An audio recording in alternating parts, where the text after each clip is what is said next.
भगवान की जय। बहुत ही सुंदर एक प्रार्थना है।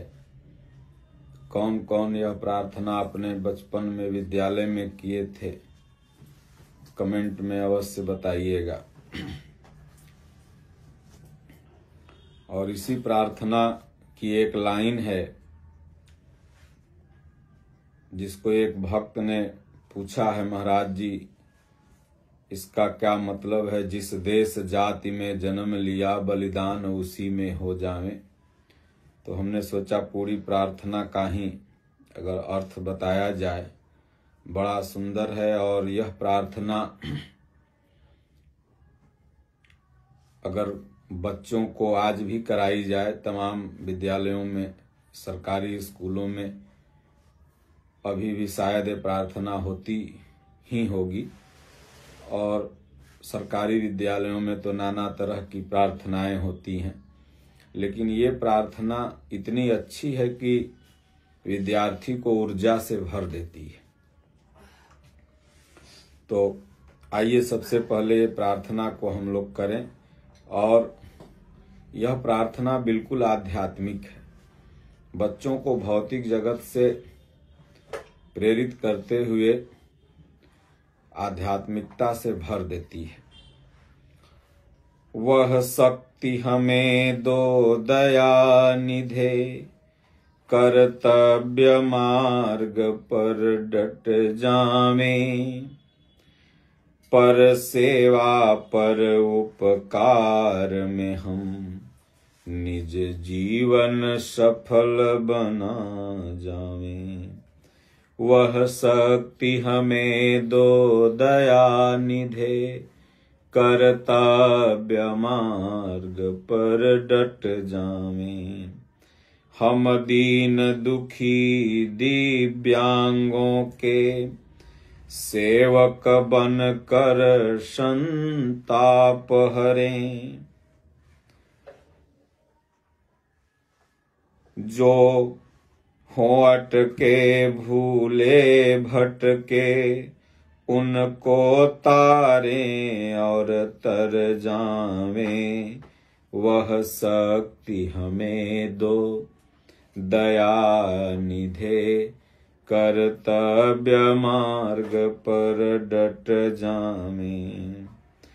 छल दंभ द्वेष पाखंड झूठ अन्याय से निस दिन दूर रहें।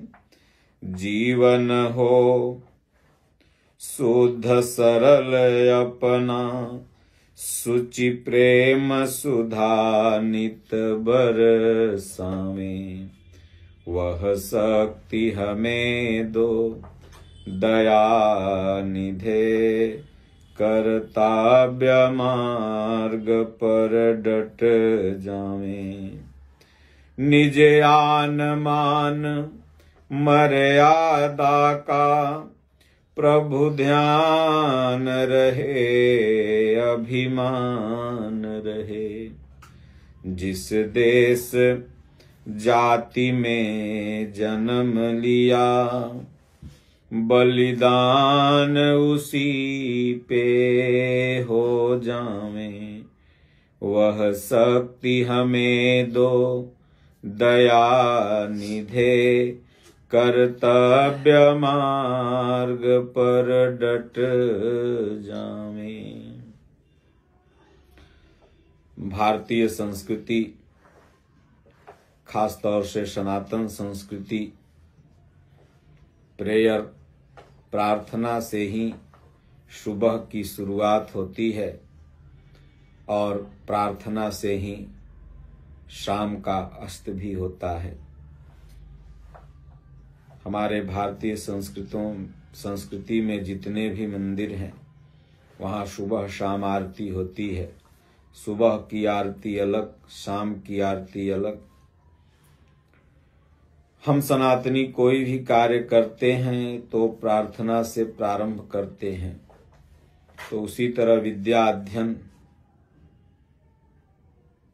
एक महान कार्य है और इस महान कार्य को बच्चे ऐसी ही प्रार्थना से अगर प्रारंभ करेंगे तो धीरे धीरे ये प्रार्थनाएं उनके जीवन को बदलेंगी। क्योंकि शुरू में भले उन्हें ये प्रेयर लगे, प्रार्थना लगे, लेकिन धीरे धीरे जब बुद्धि का विकास होगा तो इसके अर्थों की तरफ वो जाएंगे और अर्थ जब समझेंगे तो धीरे धीरे उस अर्थ पर चलेंगे और जब चलेंगे तो उनका जीवन मर्यादित होगा। तो इसलिए बचपन से ही ये प्रार्थना स्कूलों में होती थी और बड़ी अच्छी प्रार्थना है। जो लोग भी विद्यालय गए होंगे वो जरूर ये प्रार्थना किए होंगे। तो एक विद्यार्थी कहता है भगवान से सुबह सुबह, और यह साधक के लिए भी है। एक साधक, क्योंकि विद्यार्थी साधक ही होता है, उसका जीवन संयमी होता है। काक चेष्टा बको ध्यानम स्वान निद्रा तथैव च अल्पाहारी गृह त्यागी विद्यार्थी पंच लक्षणम। विद्यार्थी के जीवन में आध्यात्म मोस्ट जरूरी है। पढ़ाई थोड़ी कम ही हो लेकिन वो आध्यात्मिक हो। बहुत से लोग कहते हैं कि मंदिरों की क्या जरूरत, गीता की क्या जरूरत, आध्यात्मिकता की क्या जरूरत। अस्पताल बने, स्कूल बने, रोड बने, विकास हो, ये सब पर सरकारों को जोर देना चाहिए। ये मंदिर फंदिर क्या जरूरी है। तमाम लोग जो इतनी पढ़ लिख लेते हैं तो ऐसा वक्तव्य उनका आता है, लेकिन वो मूर्ख हैं।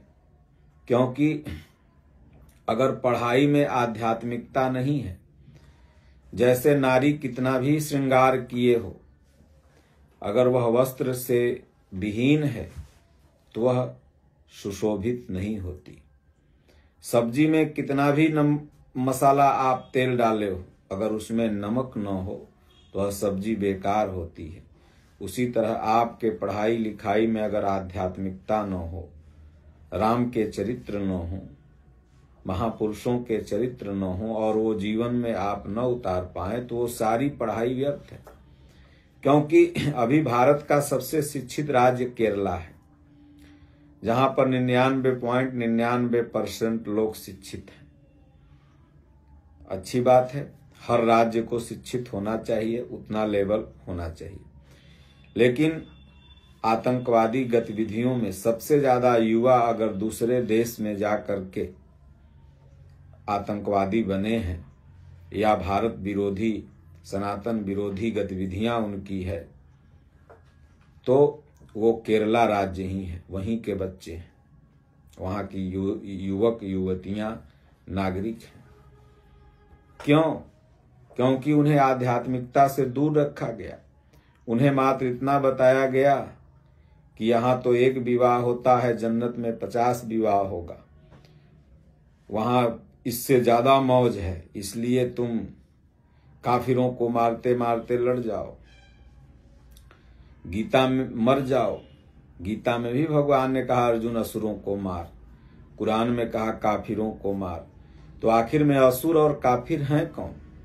हम लोगों के अंदर ये असुर और काफिर हैं। प्रत्येक मानव के अंदर, वो चाहे हिंदू हो चाहे मुसलमान हो, हमारे जो निगेटिव पॉइंट हैं, बुराइयां हैं, यही काफिर है, यही हमारा दुश्मन है, यही असुर है। और इसी को गीता और कुरान में कहा गया मारो।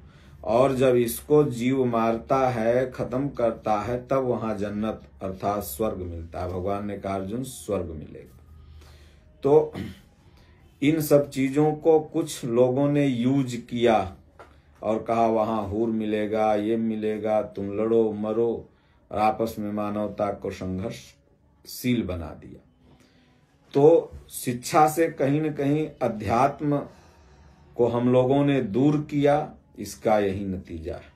इसलिए हम सबकी सुबह की प्रार्थना जो बच्चों की होनी चाहिए, ऐसी होनी चाहिए को आध्यात्मिक बने, माता पिता के प्रति, समाज के प्रति, देश के प्रति, राष्ट्र के प्रति, विश्व के प्रति उनका एक अपना संयमी उज्जवल भाव हो। तो आइए हम सब लोग अर्थ पर चलते हैं। पहली ही लाइन है, यह साधक एक विद्यार्थी कहता है कि हे भगवान, वह शक्ति हमें दो दया निधे। ऐसी शक्ति दो प्रभु जिससे किसी को मारूं न, काटूं न, लड़ाई न करूं, झूठ किसी का मर्डर न करूं। हमें कैसी शक्ति चाहिए प्रभु? वह शक्ति हमें दो दया निधे। हे दया के निधान परमात्मा, क्योंकि आप दया निधान हो, और ऐसी शक्ति प्रदान करो कि कर्तव्य मार्ग पर डट जावे। हर व्यक्ति का अपना अपना कर्तव्य है। साधु का अपना कर्तव्य है, गृहस्थ का अपना कर्तव्य है, बिजनेसमैन का अपना कर्तव्य है। बिजनेसमैन का कर्तव्य है कि कोई भी वस्तु उतना ही मुनाफा हम लें जितना जरूरी हो। साधक का कर्तव्य भजन करना, सेवा करना, गुरु के आदेश पर चलना। गृहस्थ का कर्तव्य हर कार्य करते हुए 10-20 मिनट भजन करना। तो सबका अपना एक कर्तव्य है। नारियों का कर्तव्य है, बच्चियों का कर्तव्य है, सबका जो पॉजिटिव कर्तव्य है उस कर्तव्य को करते रहना है। और वास्तविक कर्तव्य है भगवान की भक्ति, जिसे हर कोई को करना, वो गृहस्थ हो, बिजनेसमैन हो, डॉक्टर हो, इंजीनियर हो, विद्यार्थी हो। तो वह शक्ति हमें दो दया निधे, कर्तव्य मार्ग पर डट जावे। विद्यार्थी करा, भगवान ऐसी शक्ति दो, कभी मेरा कर्तव्य है पढ़ाई लिखाई में मन लगे, उस पर मैं डट जाऊं, तब न भगवान की ऊर्जा मिलेगी। अभी तो PUBG पर डट गया है, तो इधर गेम पर डट गया है, तो मोबाइल से बतियाने में डट गया है। क्यों? क्योंकि प्रार्थना स्कूल की ऐसी ही है। शिक्षक लोग भी वैसा ज्ञान नहीं दे पाते हैं, इसलिए शिक्षकों को भी ऐसी प्रार्थना अपने स्कूल में रखना चाहिए और बच्चों को इन सब चीजों से अवगत कराना चाहिए। तो वह शक्ति हमें दो दया निधे, कर्तव्य मार्ग पर डट जावें। भगवान पढ़ें लिखें, आगे बढ़ें, समाज का नाम रोशन करें। पर सेवा पर उपकार में हम निज जीवन सफल बना जावें। देखिए कि दूसरी लाइन पहली लाइन से भी अति सुंदर। पर सेवा, भारत की सोच क्या है, सनातनियों की सोच क्या है? अपनी सेवा, अपने परिवार की सेवा तो सब करते हैं, लेकिन हमारे भारत की सेवा है पर सेवा, पर उपकार। एक तो पर सेवा, समाज की सेवा, राष्ट्र की सेवा, पर उपकार, किसी की भलाई, ये प्रथम दृष्टया अर्थ। लेकिन दूसरा पर सेवा मतलब भगवान का भजन करके अपनी आत्मा को परमात्मा के श्री चरणों में विलीन कर देना, यही परोपकार है। सबसे बड़ा परोपकार है धरती का को जो अपना मनुष्य शरीर पा करके अपना जीवन सफल बना लिया। लेकिन प्रथम दृष्टया भी अगर विद्यार्थी इस अर्थ को समझे पहली लाइन में ही, तो पर सेवा पर उपकार में हम, हे भगवान, पर सेवा करें, पर उपकार करें और इसी में निज जीवन सफल बना जाएं। ये नहीं कि पढ़ लिख लिया और गर्दन काटना सीख गया, ऐसी पढ़ाई कौन काम की? देखिए तमाम संगठन है ना, IAS फलना ढेकना, सब गर्दन काट के सब कहते हैं कि मैं धार्मिक हूं और धर्म के लिए लड़ रहा हूं। अगर धर्म की परिभाषा यही है किसी का गर्दन काटना, किसी को मारना, किसी के साथ बदतमीजी करना, तो फिर अधर्म की परिभाषा क्या है? इस पर बुद्धिजीवियों को विचार करना चाहिए और प्रेम भाव से सबको रहना चाहिए, इंसानियत की रक्षा करनी चाहिए। तो पर सेवा पर उपकार में हम निज जीवन सफल बना जावे।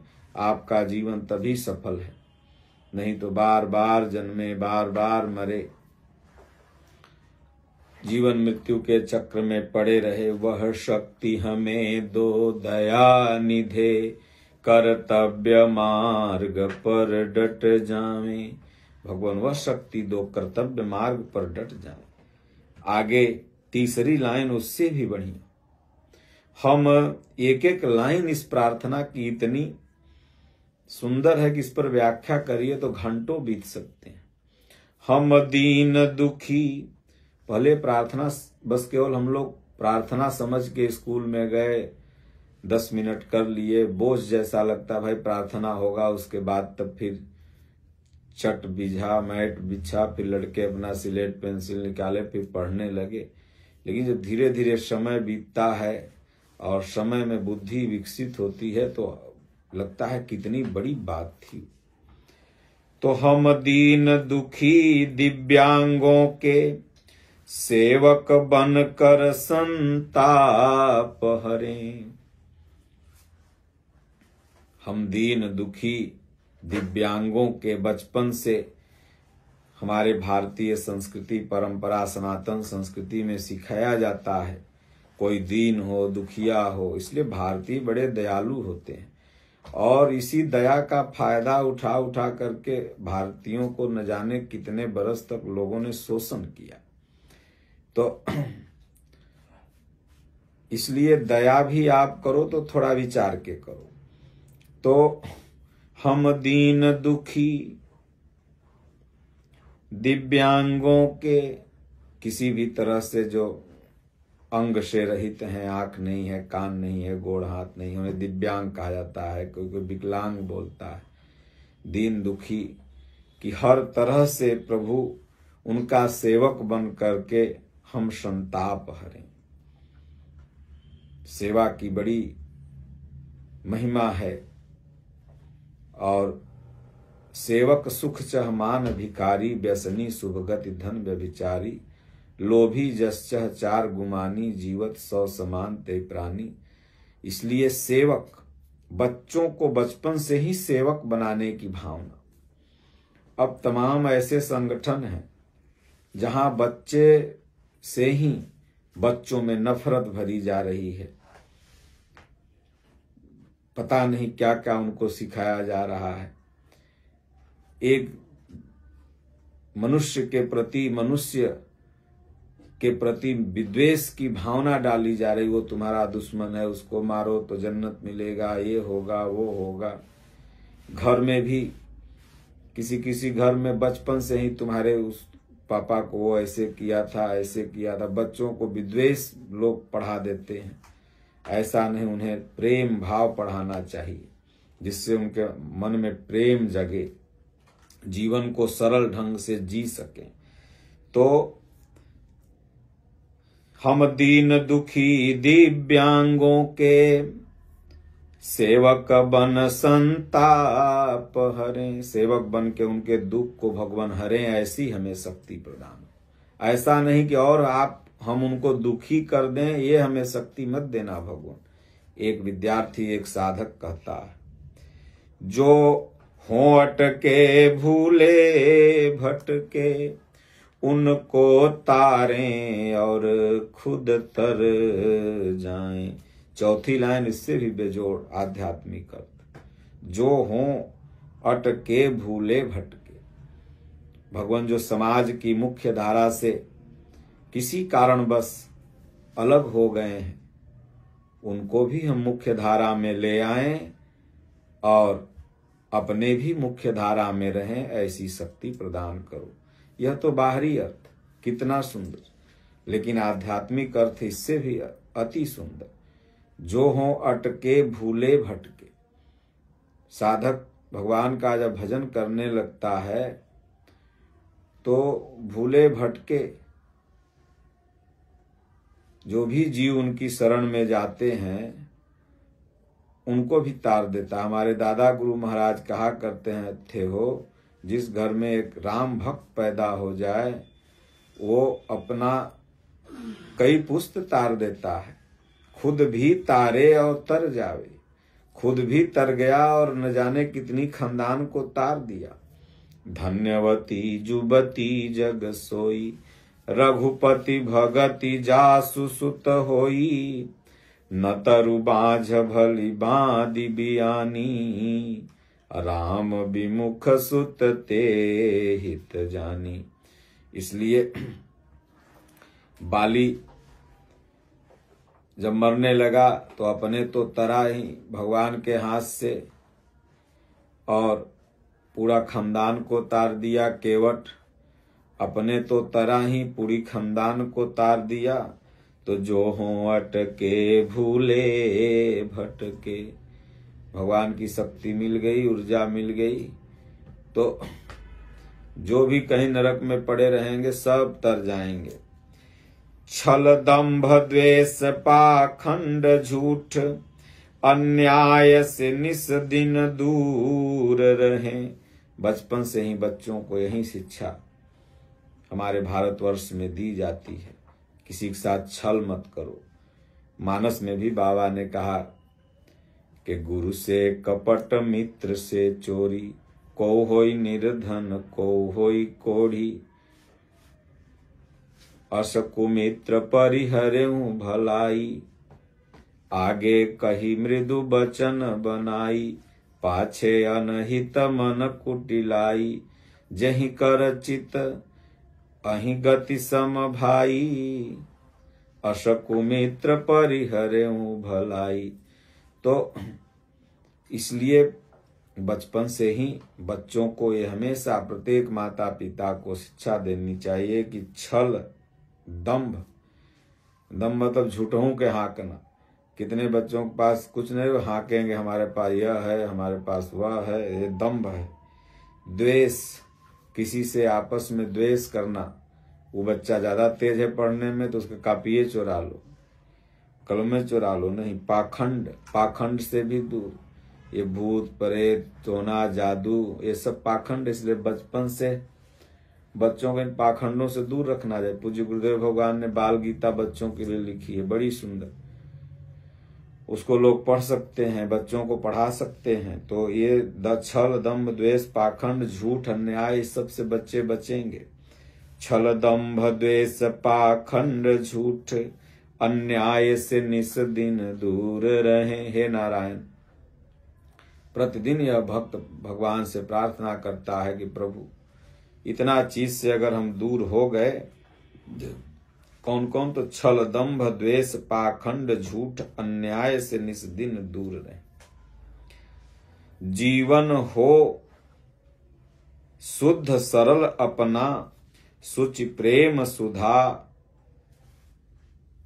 नित बरसाऊं। भगवान जब इतना से दूर हो जाता है साधक तो उसका जीवन शुद्ध सरल हो जाता है। देखिए तमाम महापुरुष ऐसे हुए जिनका जीवन कितना शुद्ध सरल था। महात्मा गांधी आधी धोती पर रहे पूरा जीवन, लेकिन विदेश में जाके पढ़े थे। अब आप सोचो कि कितने बड़े उनके माता पिता रहे होंगे, लेकिन गीता का ज्ञान था, ऐसी प्रार्थनाएं थी, तो जीवन कितना सरल शुद्ध। एपीजे अब्दुल कलाम, वाजपेयी जी, अटल बिहारी वाजपेयी, कितना शुद्ध जीवन सरल जीवन सब जीते थे। महापुरुषों में जाइए तो स्वामी विवेकानंद, भगवान बुद्ध, पूज्य दादा गुरु महाराज, तमाम महापुरुष हुए जो एकदम शुद्ध सरल जीवन को अपना व्यतीत किए। जीवन हो शुद्ध सरल अपना, सुचि प्रेम सुधा रस नित बरसावे। सुधा रस का मतलब अमृत। सुधा रस ये वाणी से भी निकलता है, इसी वाणी से विष निकलता है, इसी वाणी से अमृत। मधुर वचन अगर आप बोल रहे हैं तो सुधा रस है। कटु वचन बोल रहे हैं तो यही विष है। अब मधुर वचन कटु वचन क्या है? सत्यवाणी। किसी को अगर थोड़ी कड़वी भी लग जाए लेकिन है वो मधुर वचन, क्योंकि बाद में वो सोचेगा नहीं, हमें अगर ऐसा नहीं बोले होते तो हमारा जीवन नहीं आगे अच्छा बनता। तमाम महापुरुषों के बारे में आप देखिए तो थोड़ी सी डांट फटकार उनके जीवन को बदल दी। तो इसलिए निज आन मान मर्यादा का प्रभु ध्यान रहे, अभिमान रहे। भगवान निज आन मान मर्यादा का प्रभु ध्यान रहे, अभिमान रहे। गोस्वामी जी ने भी मानस में बड़ा सुंदर लिखा है कि प्रभु सारा अभिमान मेरा दूर हो जाए, मुझे कोई अभिमान नहीं रहे। लेकिन यह अभिमान जाहि जनि मोरे, अब मैं सेवक रघुपति पति मोरे। तो निज आन मान मर्यादा का हर व्यक्ति का अपना एक स्वभाव है, एक संस्कार है। कुल के अनुरूप, देश के अनुरूप, राष्ट्र के अनुरूप, मानवता के अनुरूप हम कौन हैं, किस लिए आए हैं, हम क्या कर रहे हैं, इस सब चीजों का हमेशा ध्यान रहे। भगवान ऐसी शक्ति देना, वह शक्ति हमें दो दया निधे, कर्तव्य मार्ग पर डट जाएं। भगवान ऐसी ही शक्ति दो कि कर्तव्य मार्ग पर डट जाएं। निज आन मान मर्यादा का, अपनी मर्यादा का, हम मनुष्य हैं, मानव हैं, इसका हमेशा ध्यान रहे। और अभिमान भी उसका रहे, अपने गुण का। हम प्रभु के सेवक हैं, ये स्वाभिमान होता है। अभिमान अकारण जो लोग अभिमान करते हैं, किसी को दुख दे के अभिमान करते हैं, किसी को सता के अभिमान करते हैं, मैं बलवान हूं, वो फालतू अभिमान है। लेकिन किसी का मदद करके अगर आपके अंदर थोड़ा सा आता है कि मैंने मदद किया, तो अच्छी बात है। मन में ये प्रोत्साहन देगा अगली मदद करने के लिए। तो जो लाइन कंफ्यूजन पैदा करती है लोगों को, लास्ट लाइन कि महाराज जी ये बच्चों को क्यों पढ़ाया जाता है, तो यहाँ तो जाति पाति को बल मिलता है कि जिस देश जाति में जन्म लिया, बलिदान उसी पर हो जाए। जिस देश जाति में जन्म लिया, उसके ऊपर तो जिस देश जाति में जन्म लिया, बलिदान उसी पर हो जावे।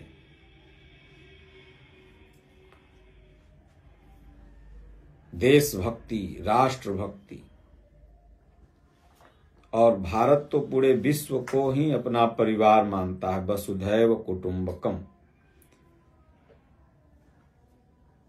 और जाति, पूरे विश्व में जितने भी मानव हैं, ऐसा भारतीय संस्कृति, भारत के शास्त्र मानते हैं कि सब मनुष्य हैं, मनुष्य हैं, मनु से जायमान हैं, मनु पुत्र हैं।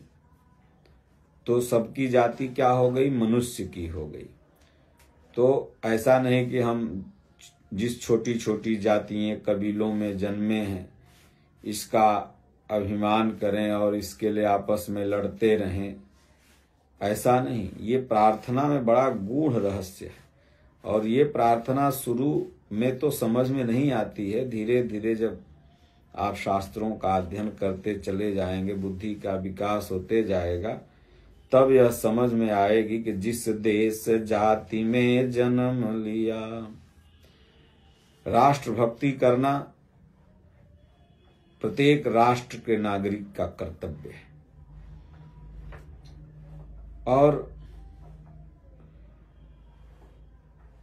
मानव जाति में हम लोगों ने जन्म लिया और इस मानव जाति के लिए जो भी मानव जाति के कल्याण के लिए जो भी बलिदान अगर एक मनुष्य से होता है, देखिए महापुरुष संत लोग भी बलिदान किए।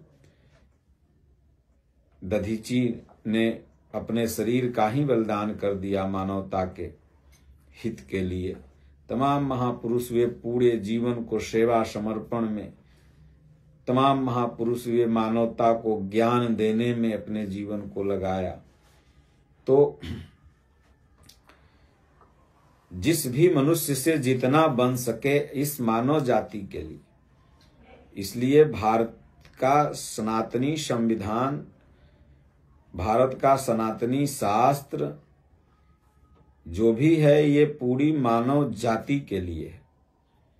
तो जिस देश जाति में जन्म लिया बलिदान उसी पर हो जावे। भगवान बलिदान हम उस पर समर्पित रहें, हम उसके लिए अपने पूरे जीवन को न्यौछावर कर दें। बलि का मतलब यह नहीं कि मृत्यु कर लें, गर्दन काट देने का नाम बलि नहीं। बलि का मतलब समर्पण होता है। हम समर्पण भाव से बलिदान करें उस पर।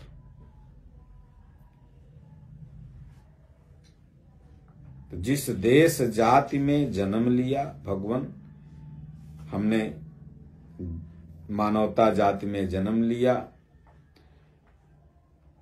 हमने भारतवर्ष में जन्म लिया। भारतवर्ष की सीमाएं आज भले संकुचित हो गई हैं, लेकिन इसकी सीमा का कोई अंत नहीं था। जहां तक सृष्टि थी वहां तक भारतवर्ष था। तो हम इस देश के लिए और इस मानव जाति में हम जन्मे हैं, हम सनातनी हैं, सत्य को मानने वाले लोग हैं और उसी में बलिदान, उसी में हम समर्पित रहें प्रभु। और समर्पित होकर के आयु के जो भी दिन रहे, मैं वह शक्ति हमें दो दया निधे, कर्तव्य मार्ग पर डट जावें। हम कर्तव्य मार्ग पर चलें। जो भी हमारे लिए भगवान ने, परमात्मा ने, समाज ने, राष्ट्र ने कर्तव्य दिया हो, उस कर्तव्य को, उस कार्य को भली प्रकार करें। बस आपका हित हो जाएगा। बोलिए श्री सद्गुरुदेव भगवान की जय।